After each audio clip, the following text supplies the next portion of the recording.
মাহফিলগুলো আমি কিছু সঙ্গত কারণে করছি না, খুবই কম, হয়তো মাসে একটা বা 2 মাসে একটা, 2টার বেশি, এর বেশি না। কারণ অনেকগুলো কারণ আছে, তার মধ্যে একটা কারণ হচ্ছে আমার নিজের ব্যক্তিগত পড়াশোনা। কারণ আমি সফর বেশি করলে পড়াশোনাতে ব্যাঘাত ঘটছে, এই কারণে সফর কমিয়ে দেওয়া হয়েছে। শারীরিক কিছু অসুস্থতাও আছে, আর মাহফিলের পরিবেশটাতে আমি নিজেকে খাপ খাওয়াতে পারছি না। এর চেয়ে মসজিদের পরিবেশটা আমার কাছে বেশি ভালো মনে হয়। মসজিদের ভিতরে সবাই সুন্দর মতো বসে একটা বিষয় আলোচনা করা যায়। এখন তো আপনারা চুপচাপ বসে আছেন, কিন্তু অনেক মাহফিলে এমন একটা অবস্থা হয় যে কথা বলার মতো পরিবেশ পাওয়া যায় না, সেই পরিবেশ থাকে না। তো এই কারণে এগুলো কমিয়ে দেওয়া এবং আমাদের ওস্তাদদের কিছু পরামর্শ, এগুলো কিছু কমিয়ে দেওয়া। তো 25 সালে আল্লাহ চাইলে হয়তো কিছু কিছু মাহফিল হয়তো করা হবে, তবে এরকম সীমিত পরিসরে, বড় পরিসরে না। আইওয়াস শোডাউন, লোক দেখানো বিষয়, এজহার করা, এগুলো থেকে নিজেকে বাঁচাতে যাচ্ছে। আল্লাহ পাক আমাদেরকে হেফাজত করে নেন। মূল কথা হচ্ছে কাজ বেশি করেন, প্রচারটা কম করেন। কাজগুলো বেশি করেন, প্রচারটা কম করেন। আচ্ছা, আর একটা প্রশ্ন আপনি করেছেন যে রংপুর শহরে আপনাদের শিক্ষা প্রজেক্ট সম্পর্কে জানতে চাই। বাচ্চাদের জন্য জেনারেল ছেলে এবং মেয়েদের জন্য আলাদা কোনো ব্যবস্থা আছে কিনা? সুন্দর প্রশ্ন, এটা আমাদের উত্তর দেওয়ার একটা সুযোগ সৃষ্টি হলো। রংপুর শহরে আমরা প্রতিষ্ঠা করেছি প্রথমত তহাজির নুরাইন ইসলামিক স্কুল। এই স্কুলটা ইংলিশ মিডিয়াম স্কুল না, ইংলিশ ভার্সন স্কুল। বাংলা, ইংরেজি, আরবি এই তিনটাকে সমন্বয় করে ত্রিভাষিক একটা স্কুল হচ্ছে তহাজির নুরাইন ইসলামিক স্কুল। এখানে ইংলিশ মিডিয়ামের কারিকুলাম চলে না, ইংলিশ ভার্সনের কারিকুলাম চলে, এবং শিক্ষা বোর্ডের কারিকুলাম গুলো আছে। পাশাপাশি আমাদের আরবি স্বতন্ত্র কারিকুলাম এবং সিলেবাস আছে। এটা আমাদের বাচ্চাদের জন্য প্রজেক্ট। এখানে প্লে গ্রুপ থেকে নিয়ে আপাতত ক্লাস 5 পর্যন্ত প্রতিষ্ঠানটা করা হয়েছে,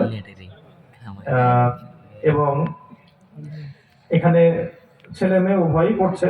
তবে আমরা এবার তাদেরকে আলাদা করে ক্লাস করানোর চিন্তা করেছি, কারণ আমরা গতবার একটা অভিজ্ঞতা অর্জন করেছি যে এখনকার ক্লাস 2-3 বাচ্চারা অনেক স্মার্ট, অনেক কিছু বুঝে।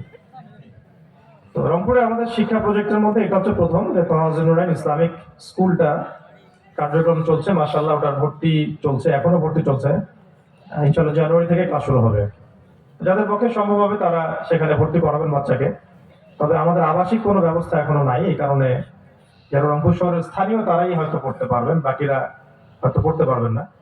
তবে সেই আদলে যদি আপনারা চান যে বিভিন্ন জেলায় একই মানের বা সেই মানের প্রতিষ্ঠান গড়ে তুলতে, সেটার ব্যাপারে আমরা ফিকির করতে পারি, পরামর্শ করতে পারি। দ্বিতীয় বিষয়টা হচ্ছে রংপুরে প্রতিষ্ঠা করা হয়েছে আরেকটা তহাজির নুরাইন কওমি মাদ্রাসা। এই মাদ্রাসায় গতানুগতিক যে মাদ্রাসা কারিকুলাম, সেই কারিকুলাম অনুযায়ী এখানে আমরা আলেম তৈরি করার জন্য ফিকির করব ইনশাআল্লাহ। এখানে নুরানি, নাজারা, হিফজ থেকে শুরু করে কিতাব বিভাগ সবই থাকবে ইনশাআল্লাহ। এছাড়াও রয়েছে আমাদের তহাজির নুরাইন বালিকা মাদ্রাসা।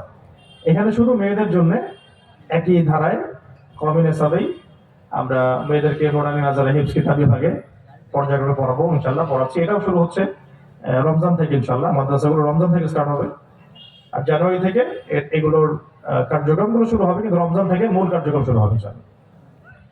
আরেকটা বিষয় আছে যেটা আপনারা সবাই শরীক হতে পারেন, সেটা হলো তহাজির নুরাইন ইসলামিক অনলাইন মাদ্রাসা। এটা ঘরে বসে আপনারা এখানে পড়াশোনা করতে পারবেন। প্রায় 18 থেকে 20 হাজার স্টুডেন্ট এই পর্যন্ত এখানে পড়াশোনা করেছেন বা করে যাচ্ছেন আলহামদুলিল্লাহ, সারা বাংলাদেশে। এটা আপনি অনলাইনেই করতে পারবেন, ঘরে বসে জুমের মাধ্যমে। বিভিন্ন কোর্স চালু করা আছে, কোরআন তেলাওয়াতের কোর্স, তাদাব্বুরের কোর্স। তাদাব্বুর মানে আপনি ভাষা এবং ব্যাকরণ বুঝে কোরআন অনুধাবন করা, সিরাতের কোর্স, ইতিহাসের কোর্স, ফিকহের কোর্স, আকীদার কোর্স, এরকম বিভিন্ন কোর্স এখানে সাজানো আছে। সেগুলো 2 থেকে 3 মাসের কোর্স। এগুলো করেও আপনারা ঘরে বসেও দিনের জন্য অনেক উপকারী কিছু জ্ঞান অর্জন করতে পারবেন বলে আমরা আশা করছি। এছাড়াও আরো অনেক প্রকল্প মাথায় আছে, যেমন তহাজির নুরাইন মাদানী মক্তবগুলো প্রতিষ্ঠা করা। যেখানে যেটা প্রয়োজন সেখানে সেটা আমরা চালু করবো ইনশাআল্লাহ।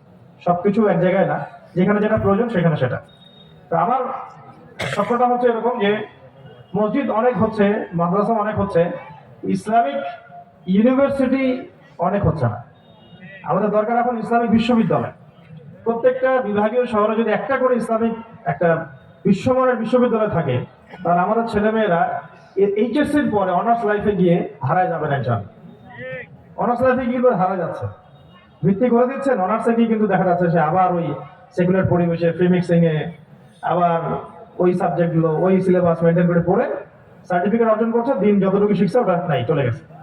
তো যদি আমরা ইসলামিক ইউনিভার্সিটি করতে পারতাম তাহলে অনার্স লাইফে, মাস্টার্স লাইফে এবং তারপরে পিএইচডি ক্ষেত্রেও তারা আরো দীর্ঘমেয়াদী পড়াশোনা করতে পারতো, দিনের জন্য অনেক উপকারী কিছু খেদমত করতে পারতো।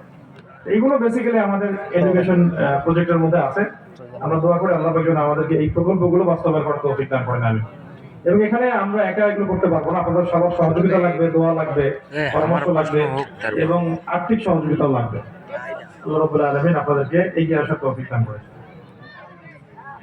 আচ্ছা, রাত হতে গভীর হয়ে যাচ্ছে, আপনারা হয়তো বিরক্ত হচ্ছেন কিনা, লম্বা হয়ে যাচ্ছে কিনা? আচ্ছা, শেষ করছি, একটু ধৈর্য ধরেন। এক ভাই বলেছেন যে গেম জুয়ার টাকা দিয়ে মাহফিল করানো জায়েজ আছে কিনা। ওই যে আগে বললাম তো যে আপনি এগুলো দিয়ে মসজিদ নির্মাণ করে কোনো লাভ নেই, হজ করেও লাভ নেই, হজ করেও লাভ নেই, হারাম টাকা দিয়ে হজ করা হচ্ছে। শোনেন, আবু জাহেলের নাম শুনছেন না? আবু জাহেল, আবু লাহাব, উতবা, শাইবা, রাবিআ, তারপরে সালাম না সালাম দিবে ওটা। এরা কারা ছিল? ইসলামের পক্ষের লোক ছিল না বিপক্ষের লোক? এই লোকগুলো দারুন নাদওয়া পরিচালনা করতো, মানে পার্লামেন্ট পরিচালনা করতো। একদিন কথাটা ভালো করে শুনেন, এখানে কি বিশৃঙ্খলা কেন? একদিন তারা দেখলেন যে কাবা ঘরের মধ্যে একটু ফাটল সৃষ্টি হয়েছে, এটাকে সংস্কার করা দরকার। কি সংস্কার করা দরকার? বলেন, কাবা ঘর, এটা রাসূল সাল্লাল্লাহু আলাইহি ওয়াসাল্লামের নবুয়ত প্রাপ্তির আগের ঘটনা, নবুয়ত প্রাপ্তির আগের ঘটনা। তো তারা সবাই পরামর্শ করে বললো যে সবার হালাল টাকা নিয়ে আসবা, হারাম টাকা কেউ নিয়ে আসবা না, এটা আল্লাহর ঘর, এখানে হারাম টাকা দেওয়া যাবে না। তো সবাই হালাল টাকা নিয়ে আসা শুরু করলো। হালাল টাকা দিয়ে কাজ করতে করতে করতে করতে কাবা ঘরের মেরামত সম্পন্ন হলো না। কাবা ঘরের এখন তো 4 কোণা কাবা ঘরের সামনে যে একটা গোল একটা চত্বর দেখেন অর্ধচন্দ্রাকৃতির, এটাকে বলে কাবার হাতিম। কি বলে? কাবার হাতিম। আসলে কাবা ঘরটার হাতিম কাবার ভিতরে ছিল, ছিল। হালাল টাকার ঘাটতির কারণে ওটাকে বাইরে রাখতে হচ্ছে, বুঝতে পারলাম? কুরাইশদের তখন হালাল টাকার ঘাটতি পড়ে যায়, তখন হাতিমটাকে বাইরে রাখতে হয়। এখান থেকে বোঝাতে চাইলাম যে কুরাইশরাও কাবা ঘর নির্মাণ করতে গিয়ে হালাল টাকা দিয়েছে। যারা এত বড় কাফের, এত বড় মুশরিক, তারাও চিন্তা করেছে যে আল্লাহর কাজ করতেছে, আল্লাহর দ্বীনের কাজ করবো, আল্লাহর ঘরের কাজ করবো, হারাম দেওয়া